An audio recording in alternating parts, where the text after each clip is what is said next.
یقیناً آپ حضرات نے رات گزاری، مشقت اٹھائی اور تہجد پڑھی اور انفرادی ذکر کیا۔ یہی چیز ہے جو کام آنے والی ہوتی ہے۔ انسان سختیوں میں پیدا ہوا ہے، اور جب جتنا یہ سختیوں کو برداشت کرتا ہے تو اللہ تعالی جل جلالہ اتنا اس کو ان اللہ کے لیے یہ تکلیفوں کو اٹھاتا ہے، مشقتوں کو اٹھاتا ہے، تو اللہ تعالی جل جلالہ اس کو نوازتا ہے۔ لقد خلق الانسان فی کبد، اللہ تعالیٰ کعبے کی قسم کھا کر، گواہ بنا کر، لا اقسم بہذا البلد وانت حل بہذا البلد ووالد وما ولد لقد خلقنا الانسان فی کبد۔ انسان مشقتوں میں سے یہ پلتا ہے، پھولتا ہے۔ جو اس آدمی کے اندر مشقت نہیں کرتے وہ نہ دنیا کے ہوتے نہ آخرت کے ہوتے۔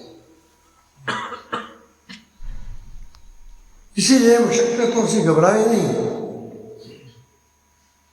اس سے استقبال کیا کریں۔ مکہ مکرمہ یعنی کعبہ شریف کی، جو مکہ مکرمہ کعبہ شریف ہے، بیت اللہ شریف، اس کی پہلی اینٹ قربانی سے رکھی گئی ہے۔ اسماعیل علیہ السلام کو قربانی کی یہ پیش ہے۔ پھر دونوں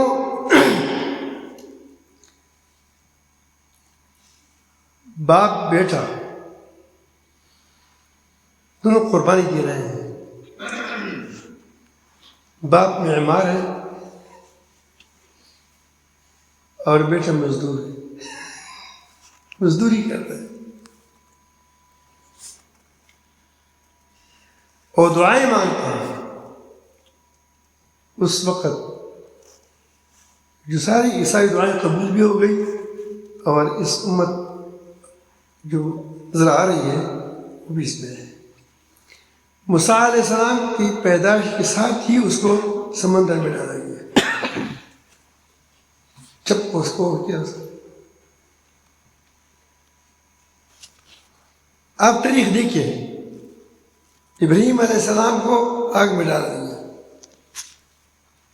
نبی کریم صلی اللہ علیہ وسلم پر کئی قسم کی مشقتیں آئیں، یتیم ہوا،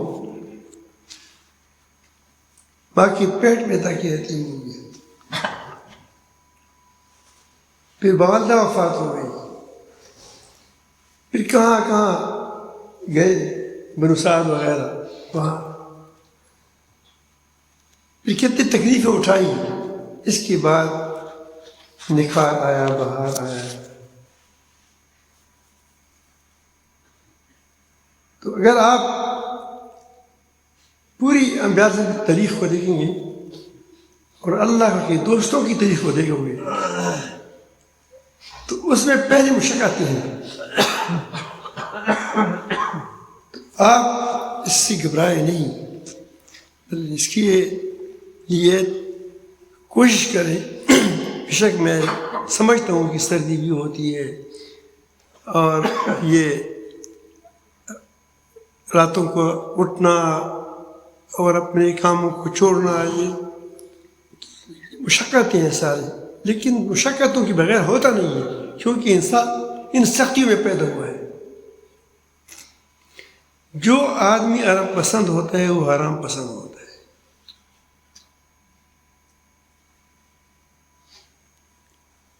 کیونکہ حرام مشقت سے جو کمائی ہوتی ہے وہ کیا ہوتی ہے؟ حلال ہوتی ہے۔ آرام سے جو ملتی ہے وہ کیا ہوگی؟ یا سود ہوگا یا رشوت ہوگی۔ یا ڈاکہ ہوگا یا چوری ہوگی، آسان آسان جہاں سے مل جائے۔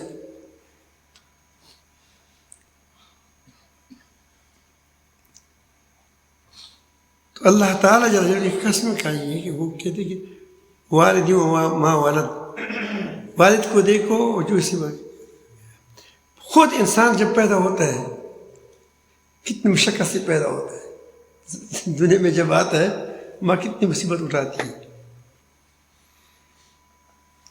تو میں نے یہ بات اس لیے کی کہ آپ یقین رات تو گزاری، مشقت تو اٹھائی، لیکن یہ مشقت تمہاری کام آئی۔ اب جتنا مشقت اٹھاؤ گے گھبراؤ مت، انشاءاللہ ان مع العسر یسرا، ان مع العسر یسرا، اللہ تعالیٰ کرے گا۔ پھر آپ نافع بنو گے، انفع بنو گے۔ انسان اس وقت ضرری والا ہو جاتا ہے جب اس نے مشقت کو نہیں دیکھا ہوگا۔ ایک آدمی فقیر کو دیکھا نہیں ہے، یتیم کو دیکھا نہیں ہے، وہ یتیم کی ضروریات کو کیا سمجھے گا؟ ایک آدمی بھوک دیکھا نہیں تو بھوک کے دوسرے کی بھوک کو کیسے وہ محسوس کرے گا؟ بھوک اس کو پتہ نہیں کہ بھوک ہے کیا چیز، 3 وقت کھانا کھاتا ہے اس کو پتہ نہیں چلتا، صبح ناشتہ ہے، دن کو کھانا ہے، رات کو پھر کھانا ہے، پھر سونا ہے، پھر اٹھنا ہے۔ یہ تو وہی بریزر ہوتا ہے، اس کا کیا پتہ ہے کہ سختی کیا ہوتی ہے، نرمی کیا ہوتی ہے، بھوک کیا ہوتا ہے، افلاس کیا ہوتا ہے۔ میں ایک لطیفہ آپ کو سناؤں۔ ایک عورت تھی، بوڑھی عورت تھی، اس کو بادشاہ نے مقرر کیا تھا کہ لوگوں کو دیکھ بھال کیا کرے کہ جو بھوکا ہو تو مجھے کہا کرے کہ فلاں بھوکا ہے۔ روزانہ آتی تھی کہ خیر خیریت الحمدللہ ساری سیر، المرء یقیس علی نفسی، ہر آدمی اپنے اوپر کسی کو قیاس کرتا ہے۔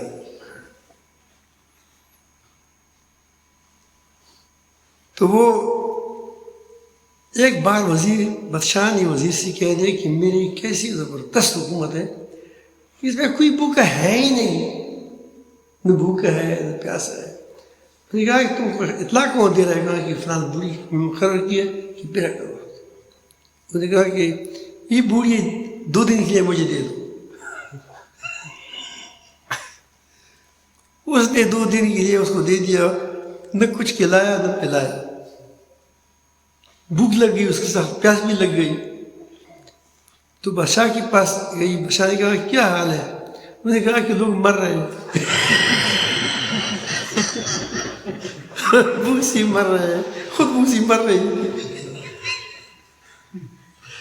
تو جب انسان مشقت کاٹتا ہے تو اس کے بعد اس کو پتہ چلتا ہے کہ فقیری کیا ہے، فقیروں کی کیا ضروریات ہوتے ہیں۔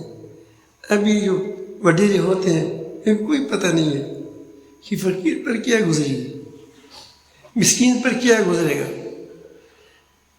وہ کہتا ہے مجھے ملتا ہے بس۔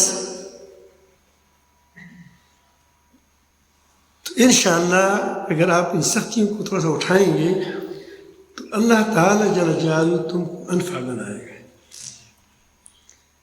جب جو آدمی انفع بن جاتا ہے وہ دنیا میں بھی نام پا لیتا ہے، وہ آخرت میں بھی نام پا لیتا ہے۔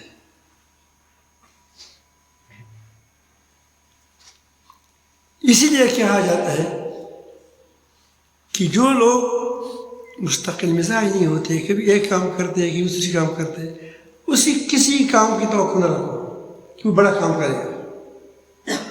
یہ کتابوں نے لکھا ہے، ان الذین قالوا ربنا اللہ ثم استقاموا، اس کی تحت بہت لکھا ہے کہ یہ استقامت ایسی چیز ہے کہ کسی کام میں آپ لگ جائیں تو کام استقامت سے کریں۔ دوسری بات میں یہ کہنا چاہتا کہ آپ کیا کریں، یہ مسلسل آپ آتے جائیں، ایسا نہیں کہ بس ایک رات گزاری 2 رات گزاری، نہیں، آتے جائیں۔ تسلسل میں ایسا ہوتا ہے کہ اس میں انسان کے اندر پختگی پیدا ہوتی ہے، ورنہ اگر تسلسل نہ ہو تو پھر ایک آدمی وہاں ایک کنواں کودتا ہے، دوسرے یہاں کودتا ہے، تیسرا وہاں کودتا ہے، تمام دنیا میں پھرے گا، 2 گز 1 گز وہ کیا کھڈا کھڑے گا، نتیجہ کچھ نہیں ہوگا، پانی نہیں آئے گا۔ ایک جگہ پر لگی رہو، یا گیس نکلے آئے گا پھر بھی کام بنے گا، یا تیل آئے گا یا پھر بھی کام بنے گا، یا پانی نکل آئے گا، کچھ نہ کچھ ہو جائے گا۔ مجھے چونکہ اس وقت تھوڑا سا آدمی نیند آتی ہے تو تھوڑا سا گپ شپ اچھا لگتا ہے۔ حضرت مولانا عبدالحکیم صاحب وہ میرے دوست بڑے، وہ اسی پر بات کر رہے تھے ایک دن۔ وہ کہتے ہیں اس کی علاقے میں تھا کہ بہت ذہین طالب علم تھا، بہت ذہین تھا، بلا درجے کا، لیکن وسوسی تھا۔ ایک کام پر جمتا نہیں تھا، جم جاتا، پھر لوگوں کے دماغ بھی اڑ جاتے تھے۔ تو وہ ایک دن وسوسی تھا، دیکھو ذہین، وسوسی ہوتا ہے، ذہین ہوتا ہے۔ میں نے ایک بار حکیم صاحب کو کہہ دیا کہ تو بڑا ہوشیار ہے، وسوسی ہے۔ وہ کہتے ہیں پاگل کو وسوسہ نہیں آتا، وسوسہ آتا ہے ذہین کو۔ تو بڑا ذہین طالب علم تھا، وہ پریشان تھا۔ تو استاد نے کہا کیوں، کیا پریشانی ہے؟ اس نے کہا کہ بس استاد جی بس پریشان ہوں۔ وہ نے کہا بتاؤ ہے پریشانی کیا تمہاری؟ تم سبق نہیں پڑھتے، بہت اچھی سبق پڑھتے تھے، بہت زبردست تھے، اب وہ کیا ہوا؟ اس نے کہا کہ مجھے یہ خیال آتا ہے کہ وہاں کمہار نے گڑی بنائے ہیں، گڑی جانتے ہیں، مٹکے وغیرہ، مٹکے ہیں اور وہاں جو مٹی کی چیزیں ہیں۔ اب میں اپنی طاقت کو آزمانا چاہتا ہوں کہ میرے اندر کتنی طاقت ہے، اور میں اس پر ایک بار فیل کرنا چاہتا ہوں ہاتھ سے کہ کتنے مٹکے ٹوٹ جائیں گے۔ تو دیکھا پاگل، یہ بھی کوئی سوچ ہے۔ وہ دیکھا میرا وسوسہ ہے۔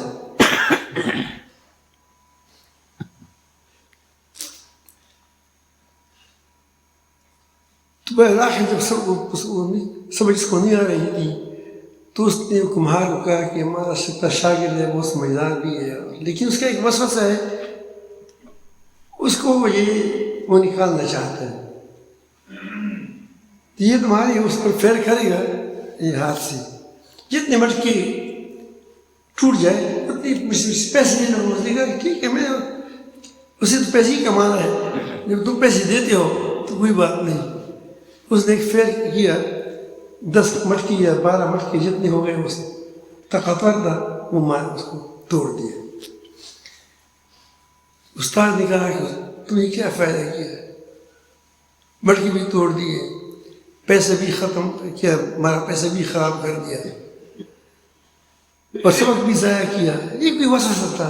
وہ نے کہا کہ استاد جی ٹھیک ہے، سب کچھ تو ہو گیا، لیکن تشبیہ ختم ہو گئی، تشبیہ ختم، تشویش ختم مت کرو، کام کرو۔ تمہارے اسی وقت میں تشویش میں یہ کروں گا، وہ کروں گا، کچھ بھی نہیں ہوگا، ہوائی پیرے کریں۔ کچھ عرصہ کے بعد پھر پریشان ہوا۔ استاد جی نے پوچھ رہے کہ بھائی کیا ہوا، تم تو پھر سبق نہیں پڑھ رہے ہو؟ انہوں نے کہا کہ وسوسہ ہے۔ اس نے کہا کیا وسوسہ ہے؟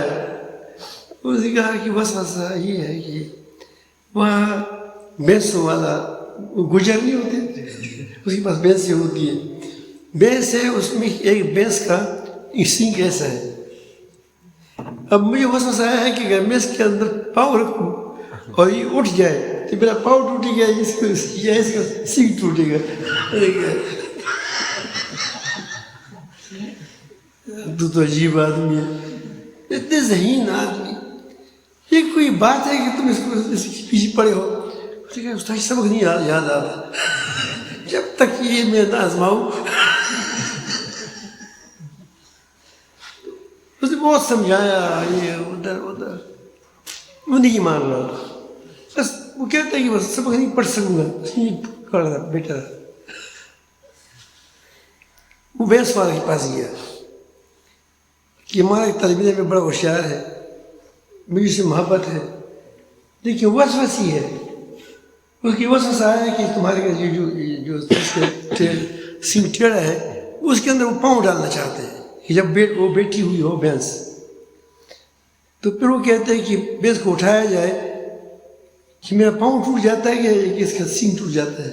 اگر سینگ ٹوٹ گیا تمہاری بھینس کا تو بھینس کی قیمت لگاؤ ابھی سے، بھینس میری ہو جائے گی، قیمت آپ کی ہو جائے گی، یا سینگ کی قیمت لگاؤ. اگر بچے کا پاؤں ٹوٹ گیا تو بچے کا پاؤں ٹوٹ گیا، آپ کو ثواب مل جائے کیونکہ بیچارہ سبق کیجیے فارغ ہو جائے.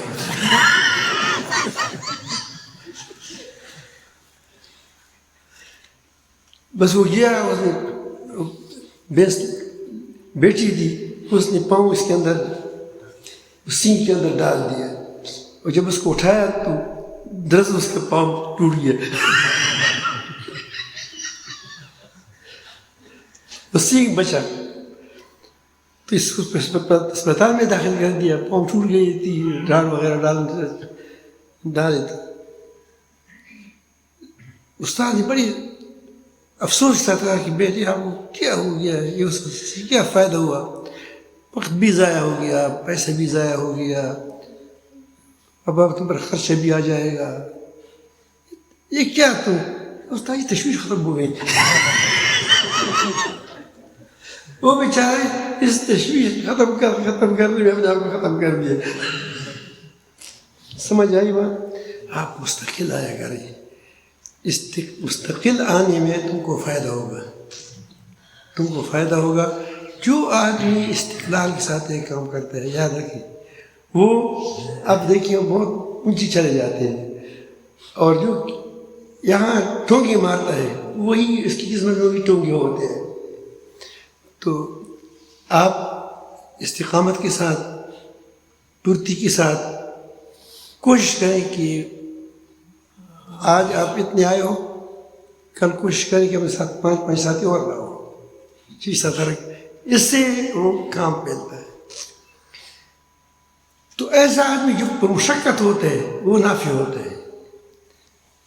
اللہ تعالیٰ جل جلالہ نے ایسے لوگوں کے بارے میں فرمایا جو انفع ہو، کہ وہ زمین میں قرار پکڑے گا. ما ينفع الناس، جو چیز بھی لوگوں کو فائدہ پہنچاتی ہے. ضرر والا کام مت کرو، لوگوں کو تکلیف مت دو. غیبت تکلیف دینا ہے، بہتان لگانا ضرر دینا ہے، اس کو جھوٹ بولنا اس کو ضرر دینا ہے، کسی کا مال کھانا ضرر دینا ہے، بے ایمانی ضرر ہے. ایسے کام کرو جو دوسروں کے لیے نفع بخش ہو، مفید ہو. اس سے آپ دنیا میں بھی عزت والی زندگی گزارو گے، آخرت میں ہمیشہ خوشیاں نصیب ہو جائیں گی. کیونکہ دنیا بنائی گئی انسانوں کے لیے. جب تک ایک انسان بھی جو انسان اس کے اندر انسانیت ہو، اللہ اللہ کہتا ہو، یہ کائنات کڑی رہے گی. یہاں جو چیز نفع بخش ہوتی ہے وہ قرار پکڑتی ہے، جو جماعت نفع بخش ہوتی ہے وہ قرار پکڑتی ہے، جو لوگ دوسروں کو فائدہ دیتی ہے وہ قرار پکڑتی ہے. اور جو چیزیں نافع نہیں ہوتی وہ کچھ دیر وقت تو ہوتی ہے، جس میں جاگ ہو جاتا ہے، اوپر آ جاتا ہے، پھر ختم ہو جاتا ہے. تو یہ دنیا بنی ایسی ہے. تو جب دنیا کی چیزیں نفع بخش نہ ہو، وہ ختم ہو جاتی ہیں.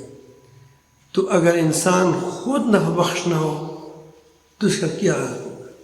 وہ دنیا میں بھی ذلیل ہوگا، آخرت میں جہنم کا ایندھن بنے گا۔ اللہ تعالیٰ حفاظت فرمائے۔